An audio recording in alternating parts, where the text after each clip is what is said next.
Welcome to Pediatric Case Review. Today's lecture is a comprehensive case-based review of acute myocarditis designed for general pediatricians. We will work through 12 cases covering recognition, the heart rate that will not settle, the electrocardiogram, the chest radiograph, the echocardiogram, the blood tests, how much fluid to give, what to do when it gets worse, the cause, the dangerous hours, knowing when to refer, and what to tell the parents. Let us begin. Question 1. A 4-year-old boy is back for the third time in 5 days. It began with a cold. Since then, he has vomited most days, eaten little, and grown more tired. He was sent home twice. He is now grunting. Heart rate 186, respiratory rate 56, blood pressure 74/41, capillary refill 4 seconds, hands cold, chest clear, liver 4 centimeters below the costal margin, glucose 4.8, bicarbonate 16, lactate 3.4. Which is the most likely diagnosis? Option A, gastroenteritis with hypovolemic shock. Option B, acute myocarditis. Option C, septic shock from a chest infection. Option D, diabetic ketoacidosis. 4 findings decide this case. Put your hand on the abdomen before you decide. The liver is 4 centimeters down.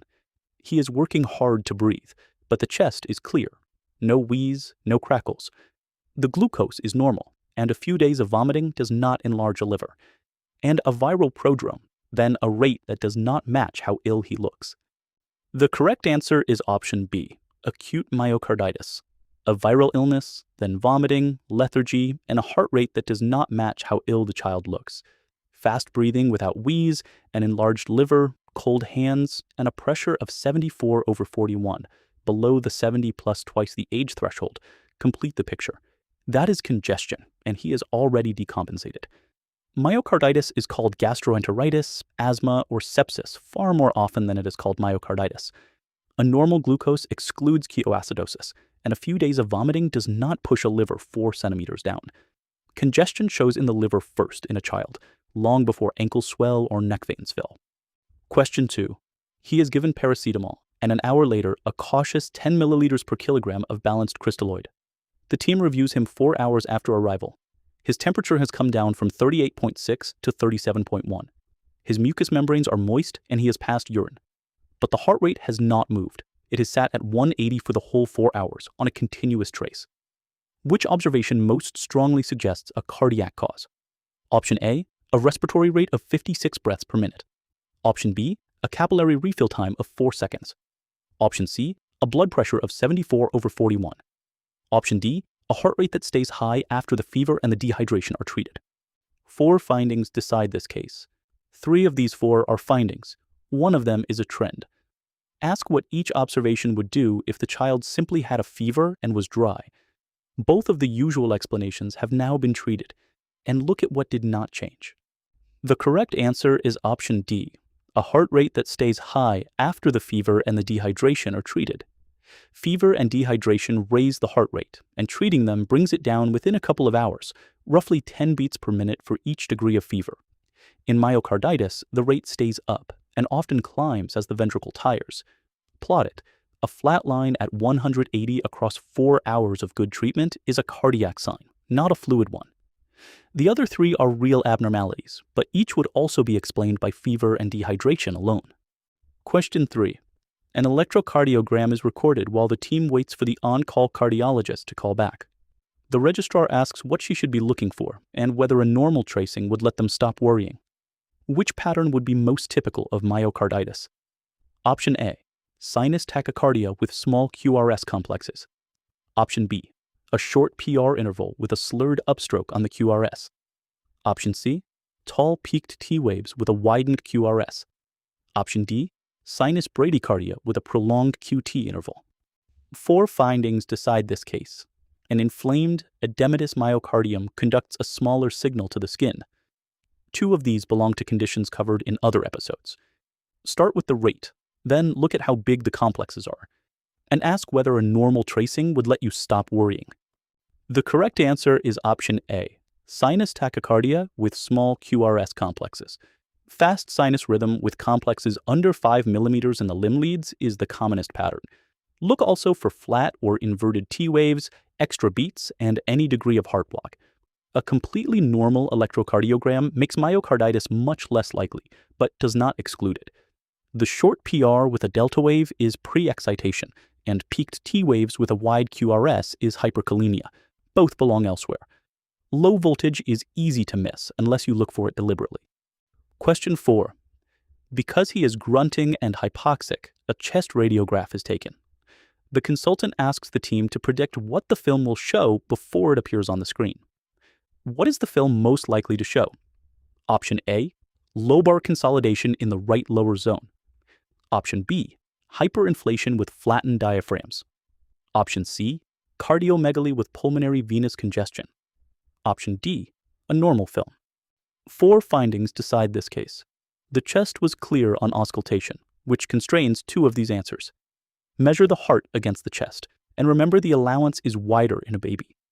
Wet lungs from a failing left ventricle look hazy, not patchy. And a big liver with cold hands has already told you where the problem is. The correct answer is option C, cardiomegaly with pulmonary venous congestion. Beyond infancy, a heart shadow wider than 50% of the chest is enlarged. In infants, the thymus makes that measurement unreliable.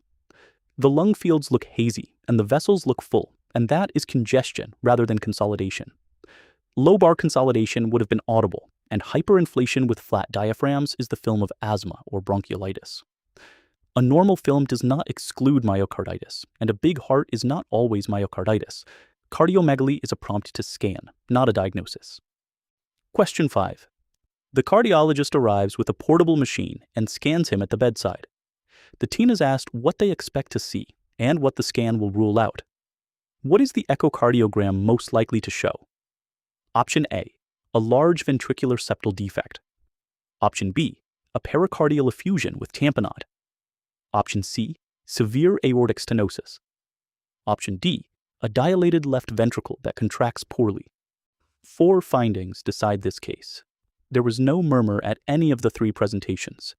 2 of these would have been audible from the end of the bed. The problem is the muscle itself, not a hole and not a valve. And ask what else the same scan is being used to exclude. The correct answer is option D, a dilated left ventricle that contracts poorly, often with a leaking mitral valve from a stretched annulus. Just as importantly, the scan rules out an anomalous coronary artery and a pericardial effusion, though it cannot separate myocarditis from a dilated cardiomyopathy, which look identical on the first study. An anomalous left coronary artery arising from the pulmonary artery is the mimic that must not be missed, because it is surgical rather than medical. Every child with unexplained heart failure needs an echocardiogram the same day. Question 6. Bloods are sent while the cannula is in. Several results come back abnormal.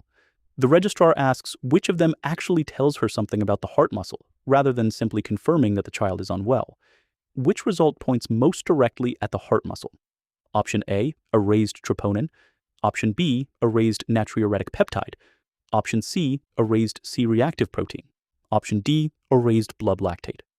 4 findings decide this case. One of these is a protein released by damaged cardiac myocytes. 2 of these would be abnormal in any shocked, inflamed child. Strain and injury are not the same thing. Ask which test measures which. And the question is, which result is specific to the myocardium? The correct answer is option A, a raised troponin. Troponin is raised in most children with myocarditis and points straight at injury to the heart muscle. Natriuretic peptide tells you the ventricle is under strain, but not why. C-reactive protein and lactate would be abnormal in any shocked, inflamed child of any cause. 2 cautions. Normal inflammatory markers do not exclude myocarditis, and a normal troponin does not either. It is often normal late once the injury has stopped. Send troponin and arrange the echocardiogram on the same day. Question 7. His capillary refill is still 4 seconds, and his blood pressure is 72/38. A registrar who has just arrived is drawing up 20 milliliters per kilogram of balanced crystalloid, the volume she would give any shocked child. The echocardiogram result is not back yet, but the liver is 4 centimeters down, and he is working hard to breathe. What volume should be given? Option A, 20 milliliters per kilogram as a rapid push. Option B, 5 to 10 milliliters per kilogram, given slowly, then reassess.